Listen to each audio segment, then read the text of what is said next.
बहुत से लोग वोट डालने के सिलसिले में बड़ा आम हो चुका है वोट के पैसे लेना, पैसे लेकर वोट डालना। एक एक के घर के पास 5-5, 6-6 लोग आ रहे हैं, हमारी पार्टी से लीजिए, हमारी पार्टी से कबूल कीजिए।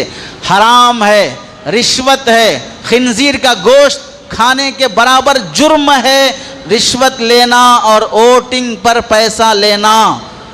वो भी हराम, ये भी हराम है। कबाहत बयान करने के लिए मिसाल दी जाती है, हराम है। अफसोस से कहना पड़ता है, मुसलमान कहते हैं क्या मिलेगा हमें, इस वास्ते कम से कम वोट के पैसे तो ले लें।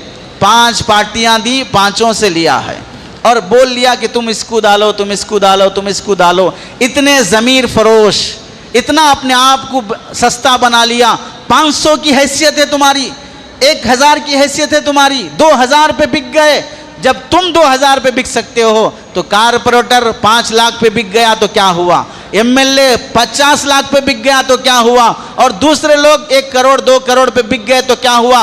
बिकाऊ कौम कभी मुल्क का नसीब बदल नहीं सकती है। और ये बात याद रख लो, 15 साल हो गए नमाज फ़र्ज है, 18 साल हो गए वोट फ़र्ज है, वो भी अदा करो, ये भी अदा करो। और ये भी याद रखो, जिस दीन में सियासत नहीं है वो दीन नहीं हो सकता, और जिस सियासत में दीन नहीं है वो सियासत नहीं हो सकती। वो सियासत नहीं बल्कि चंगेज़ी होगी, फिरौनियत होगी। और इस वक्त मुल्क की हिफाजत वोट के ज़रिए से होती है।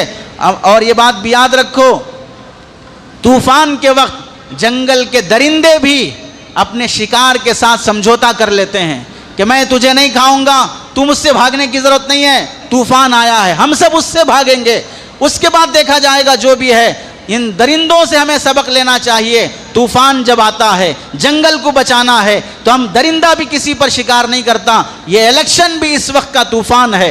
अगर इस वक्त पार्टियां मुत्तहिद नहीं होंगी, मुसलमान बिखरे हुए रहेंगे, तो फिर आने वाले तूफ़ान से कोई अपने आप को बचा नहीं सकता है। और ये बात भी